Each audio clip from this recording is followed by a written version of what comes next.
سەبارەت بە گەریلا هێزێکی شۆڕژێڕە و هێزێکە بربەرەکانی فاشیترین نیزام دەکات لەسەر ڕووی زەوی و ئەو هێزە داکۆچی لە مافی گەلی کوردەکە، داکۆچی لە مافی 20 ملیۆن کوردەکە کەوا تورکیا بە ئاگر و ئاسن وەڵامی دەداتەوە و گەریلا 8,000 لە لای خۆی یەکلایەنە شەڕی ڕاگرتووە، بەڵام ڕژێمی تورکیا ڕەفز دەکا و دان بە مافی گەلی کورد نانێ و ئەو دروشمەی هەرگرتیەکەوە یەک وڵات، یەک نەتەوە، یەک ئاڵا و تورکیا ڕژێمی تورکیا زۆر بە ڕاشکاوی دان بە مافی کورد نانێ و دان بەوە نانێک کە کورد هەر هەیە لە هیچ شوێنێکی دنیا نەک هەر لە تورکیا. گەریلا بڕوای بە دانوسان هەیە، بڕوای بە گفتوگۆ هەیە و لەگەڵ ئاشتیە،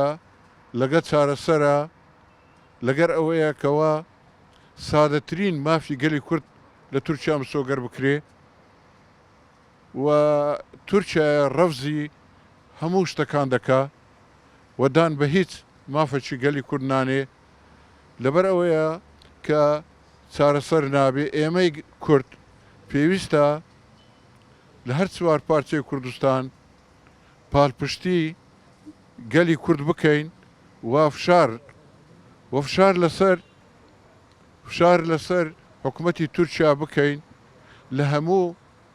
دەستگا دەوڵیەکان، لە مافی مرۆڤ، لە نەتەوە یەکگرتووەکان، لە مەجلیسی ئەمن، بە هەموو شێوەیەک ئێمە هەوڵ و کۆشش بدەین بۆ ئەوەی کەوا فشارێک لەسەر تورکیا بکەین، بێتن دانوسان بکاتن لەگەر گەریلا و دان بە مافی گەلی کورد بنێ بۆ ئەوەی ئەو کێشە و مل بە ملانەیە چەکداریە کە کارەساتی لێ دروست دەبی کۆتای پێبێ. بەڕاستی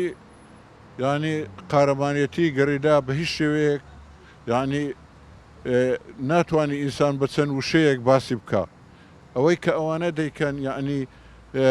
مقاومەیەکی زۆر پاڵەوانانەیە و دژ بە ناتۆیە کە ناتۆ هەموو یارمەتی دەدا. ئۆردوگان پەیوەندی لەگە ئیسرائیل هەیە، ئۆردوگان ئەندامی ناتۆیە، ئۆردوگان لەگەر رووسیا هاوکاری هەیە، ئۆردوگان لەگەر سعودیە و لەگەر ئەوەی هاوکاری هەیە. شعاری ئۆردوگان بەس کوشتنی کووردە لە هەر شوێنێک بیتن. لەبەرەوە یعنی پێویستە کورد بە ئیرادە و بە خەباتێکی یەکگرتووانە ینی تێکۆشان بکە بۆ ئەوی بتوانی لەو ئاستەنگە دەربازی ببێتن. ئەگەرنا هیچ چارەسەرێکی نییە بە پەرتەوازەیەکەوە گەلی کورد هەیتی ئەو پەرتەوازیە لە بەرژەوەندی دوژمنە و دوژمن بەسەر ئێمە دازاڵ دەبی، لە نەتیجە هەمومان زەرمەند دەبین، وەکو لە ناو بەلەمێک بین کە لە ناو دەریایەک بڕۆین پێکەوە کە غرق دەبین و پێکەوە ئەگە دەرباز بین پێکەوەش دەرباز دەبین. بۆیە پێویستە ئێمە هاوکاری و هەماهەنگێکی زۆر بەهێز بکەین لە نێوان هەر چار پارچەی کوردستان و بە تایبەتی لە باشووری کوردستان کەەوە ئێمە هەڵوێستمان هەبیتن بەرامبەر تورکیا و ئەو بابرێن ئەو زەخت و فشارانەی کە دەیکاتن و تۆ باران و خەلکی سپید دەکوژی حتا بەگشت دار و بەردادێتن دارەکان وا دەبڕتەوە. ئەوانە هەموو دژی مافی مرۆڤ، دژی مرۆڤایەتیە، دژی هەموو ئەفسەد یعنی قیەمی ئەخلاقی. هیچ خەڵکێک بە تیرۆرز نازانم کە تێکۆشان بکە لە پێناوی مافی وڵاتەکەی خۆی نەتەوەکەی خۆی. بۆیە من بە تیرۆریستیان نازانم و تێکۆشانی وان ڕەوایە، چونکە پێشترێژ ئێمە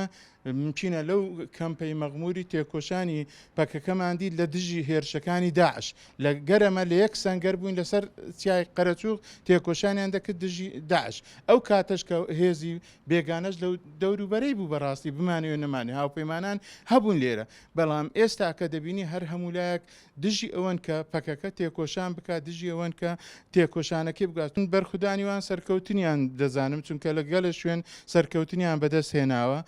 هەرچەندە ڕۆژی ئەوەی کە ئەو تەکنەلۆژیایی هەیە ئەو تیارە ئەو شتانەی کە هەیە بەڕاستی شەڕێکی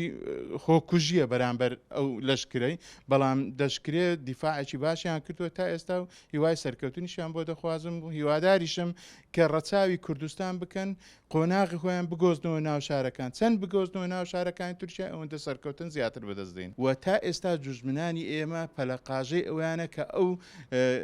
هەرێمە تێک بدەن بە هەموو شێوەیەک چ تورکیا بیچ ئێران بیچە هەر ئەوەک بیچە حکوومەتی عێراقی بی بەردەوام تێکۆشان دەکەن لەوەیکە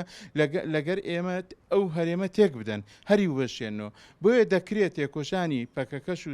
شۆڕەش جێران لە هەر شوێنی خۆیان لەسەر حدودی خۆیان لە شوێنەکانی خۆیان ڕەچاوی کوردستانی ئێمە بکەن بە هەموو شێوەیەک بەڵام خەباتیشیان خەباتێکی سیاسیە تێکۆشانە چونکە ڕژێمێکی دیکتاتۆری فاشی هەیە لە تورکیا خەڵکی نەهێشتووە خەڵکی